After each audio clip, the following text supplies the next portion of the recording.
کافی سال پہلے، 30 سال ہو رہے ہوں گے میرے خیال میں، ایک جگہ میں پڑھاتا تھا مدرسے میں. میری زندگی کا بڑا اچھا ٹائم تھا. میں مدرسے میں پڑھاتا تھا، بہت اچھے بچے تھے میرے پاس، اور ان سے میں خود بھی بہت سیکھتا تھا. اس میں ایک لڑکا تھا، اس کا تعلق ترکی سے تھا اور بڑا اچھا لڑکا تھا. ایک دن میں نے دیکھا کہ درس میں بڑا پریشان بیٹھا ہوا ہے. جیسے وہ شرکت کرتا تھا، پارٹیسپیٹ کرتا تھا ہمارے درس میں، اس طرح نہیں کر رہا ہے. تو میں بہت ہرٹ ہوا، کیونکہ میں بڑے دل سے پڑھاتا تھا ان بچوں کو، بہت اچھے لڑکے تھے. وہ درس کے بعد میں نے اس کو بلایا، میں نے کہا تم آج کے کسی لڑکے آئے ہو، کیا مصیبت ہے، بہت بڑا ہے تم، ٹف بیہیویئر. کہنے لگا مجھے ایک بات کرنی ہے آپ سے، بہت پریشان ہوا.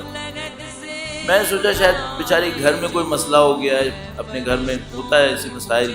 اس زمانے میں موبائل ٹیلی فونس وغیرہ اتنے زیادہ نہیں ہوتے تھے، خط آتا تھا، انسان پریشان ہوتا رہتا تھا، اب کیا کرے. میں نے اس کو کہا کہ ہاں بتاؤ کیا ہوا. کہنے لگا میں نے ایک خواب دیکھا. ارے میں نے کہا یار کیا خواب دیکھے، اب یہ خواب سنائے گا مجھے. میں نے کہا چلو اس کا دل رکھنے کی خاطر میں نے کہا سناؤ. اچھا. کہنے لگا مولانا مجھے ایک بات سمجھ میں نہیں آ رہی. یہ زمانہ میں آپ کو عرض کر رہا ہوں اندازاً 87 تھا. اس زمانے میں جنگ چل رہی تھی، ایران عراق کی جنگ. ایران عراق کی جنگ ایک عجیب معجزہ تھی، ہم لوگ کی زبان میں اس کو معجزہ کہتے ہیں. اس نے لوگوں کو تبدیل کر دیا تھا. پورا ملک لگ رہا تھا جیسے متقی ہو گیا. پورے ملک کے اوپر ایک ایسی عجیب فضا آ گئی تھی، میں آپ کو بتا نہیں سکتا. ابھی اسی ایران اسی محلے میں جاتا ہوں نا، مجھے یقین نہیں آتا یہ وہی ہے. بہت عجیب صورتحال تھی. لوگ ایسے عجیب ہو گئے تھے، سب لگ رہا تھا متقی ہو گئے، سب پرہیزگار ہو گئے. تو وہ جنگ کا زمانہ تھا، اور اس جنگ کے نتیجے میں لوگوں میں کربلا کی ایسی تڑپ تھی میں بتا نہیں سکتا. مر رہے تھے لوگ اس بات کے اوپر کسی طرح ہم جیت جائیں جنگ اور کربلا جانا. یہ جو آپ دیکھ رہے ہیں لاکھوں ایرانی پہنچتے ہیں، الحمدللہ پاکستانی بھی کم نہیں ہیں، لاکھوں پہنچ رہے ہیں، لیکن ایرانی سب سے زیادہ پہنچ رہے ہیں. ان کے اندر کربلا کی ایک عجیب تڑپ اس جنگ نے ایجاد کی تھی. اس زمانے میں بہت سارے نعرے ایسے تھے جس کو کربلا چاہیے، وہ جنگ چلے اور یہ کرے، کربلا آواز دے رہی ہے. تو اس نے کہا کہ مجھے کہا کہ اس زمانے میں ہم لوگ کو معلم کہتے تھے. کہنے کہا کہ میں نے خواب دیکھا ہے اور میں اس خواب سے بہت پریشان ہوں. تو میں نے اس کو کہا تم نے کیا خواب میں دیکھ لیا. کہنے لگا آپ کو تو پتہ ہے مثلا ہم لوگ الحمدللہ سید الشہداء کو مانتے ہیں، ماتم کرتے ہیں، زیارتیں پڑھتے ہیں، ہر روز اس طرح یہ کرتا ہوں وہ کرتا ہوں. کہنے لگا میں نے خواب دیکھا کہ جیسے میں ایک بس اسٹاپ پہ کھڑا ہوں، معذرت کے ساتھ تھوڑا سا میں تفصیل میں جا رہا ہوں ایک پوائنٹ کو پہنچانے کی، ایسا نہ وہ بھول نہ جاؤں. کہنے لگا میں نے دیکھا میں بس اسٹاپ پہ کھڑا ہوں، ایک بس آئی، اس کی جگہ پہ جہاں پہ بسوں کے اوپر لکھا ہوتا ہے نا یہ نمبر کیا ہے اس کا، کون کون سے اسٹاپ پہ جائے گی، تو کہنے لگا اس کے اوپر لکھا تھا کربلا. وہ بس کھڑی ہوئی میرے سامنے، اس کا دروازہ کھولا. کہنے لگا اس کا دروازہ جو کھولا میں دیکھا سارے لوگ اس کے اندر شہید ہوئے ہوئے پڑے، سب شہداء ہیں، کفن میں خون بہہ رہا ہے کسی کا کسی کا. یہ دروازہ کھلا کہ میں بیٹھوں. کہنے لگا میں نے اندر جھانک کے دیکھا، میں کہا بھائی میں نہیں بیٹھ سکتا، یہاں حالت بہت خراب ہے، اتنا خون ہے، اتنے لوگ مر رہے ہیں، شہید ہو رہے ہیں. کہنے لگا میں جاتا تھا یوں آتا تھا، پھر جانے کی کوشش کرتا کہ بھائی کربلا جا رہی ہے بیٹھو اس میں، کہ پھر واپس. کہنے لگا میں نے اتنا پس و پیش کیا کہ دروازہ بند ہو گیا، گاڑی چلی گئی. اب کہہ رہا ہے میں جب سے صبح سے اٹھا ہوں نا میری تو حالت خراب ہے. مجھے سمجھ میں نہیں آ رہا کہ اگر میں اہل کربلا نہیں ہوں تو پھر زندہ کس بات کی، کیا کروں گا میں اس وقت، فائدہ کیا ہوا پھر اس وقت. اچھا اب میں آپ سے ایک بات سوال پوچھتا ہوں. بظاہر یہ خواب برا نہیں ہے، یعنی خواب کہو کہ جعلی خواب ہے. کچھ خواب ہوتے ہیں نا بے تکے خواب ہوتے ہیں، رات کو اس نے کچھ غلط چیز کھا لی ہے، صبح تک الٹے سیدھے خواب دیکھتا رہتا ہے. کوئی غلط چیز دیکھ لی ٹی وی کے اوپر، وہی خواب میں نظر آتا رہتا ہے. یہ ایسا تو نہیں لگ رہا ہے، یہ خواب صحیح خواب لگ رہا ہے.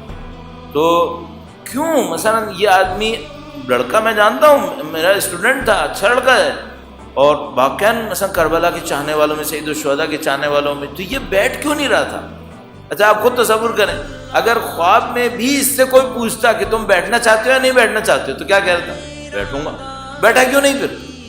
تو ہمارے سامنے کوشچن ہے کہ جو سچے خواب ہوتے ہیں اس میں انسان جو کچھ کرتا ہے یہ اپنی مرضی سے کرتا ہے کیا؟ خواب میں انسان اگر کچھ کرتا ہے اپنی مرضی سے کرتا ہے؟ نہیں. تو کون سی چیز کرواتی ہے؟ یہ جو انسان کی ضمیر میں چھپا ہوا ہوتا ہے نا، یہ خواب میں عمل کر رہا ہوتا ہے۔ اگر سچا خواب ہو، جھوٹے خواب ہیں تو گیا داستان، اسے کو بیکار۔ سچے خواب ہو تو جو خواب میں نظر آتا ہے نا، یہ ہمارا اندر کا انسان ہوتا ہے، ضمیر، وہ ایکشن میں آ رہا ہوتا ہے۔ اب وہ چاہتا ہے کہ بس میں بیٹھے، نہیں بیٹھ پا رہا۔ کیوں نہیں بیٹھ پا رہا؟ اس کے ضمیر کے اندر کوئی مشکل ہے، اور خدا نے اس کو بھلائی دی کہ اس کو مرنے سے پہلے بتا دیا کہ تیرے ضمیر میں مسئلہ ہے۔ تو میں نے اس کو یہی بتایا، میں نے کہا تم خوش نصیب ہو، تمہیں خدا نے اتنی جوانی میں، اتنی کم عمر میں بتا دیا کہ دیکھو تمہیں اپنے آپ کو انسان بنانا ہے، کربلا پہنچانا ہے، اس مشکل کو حل کرو، تم خوش نصیب ہو۔ یہ جو پوائنٹ کیا ہے؟ پوائنٹ یہ ہے کہ بھائی آپ میں نماز پڑھ رہے ہیں، قرآن پڑھ رہے ہیں، زیارتیں پڑھ رہے ہیں، مجلس میں آ رہے ہیں، صحیح ہے، لیکن ابھی ہمارے ضمیر میں بہت ساری ایسی چیزیں ہیں جس کو اگر اوپر نکلنے کا موقع مل گیا تو معاملہ اچھا نہیں ہوگا۔ پھر یہ کب اوپر نکلتا ہے؟ آپ کہیں گے خواب میں چلو نہیں بھی بیٹھا، کیا اس پہ کوئی عذاب ہوگا؟ خواب میں تو عذاب نہیں ہوگا، لیکن یہ جو نہیں بیٹھا، اس کا مطلب کیا ہے؟ اگر امام تشریف لائے اور یہی منظر آیا تو یہ نہیں بیٹھے گا، نہیں بیٹھے گا۔ ہم لوگ روٹین کے اندر کچھ کام کر سکتے ہیں، لیکن جب روٹین ہٹ جائے اور بات ہڈی پہ آ جائے تب کریں گے، تب مشکل پڑتی ہے۔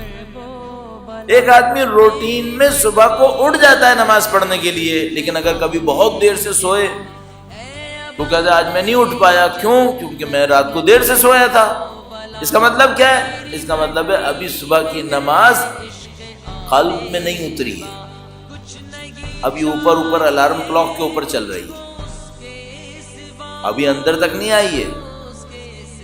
اندر تک آتی تو فرشتے بھی اٹھا دیتے اسے کہ بھئی تیری نماز کیوں قضا ہو۔ یہ جو اندر کا معاملہ ہے نا، یہ بہت سنگین معاملہ ہے، میں آپ سب اس میں مشترک ہیں۔ چلو اے فرشتوں مجھے کربلا لے چلو۔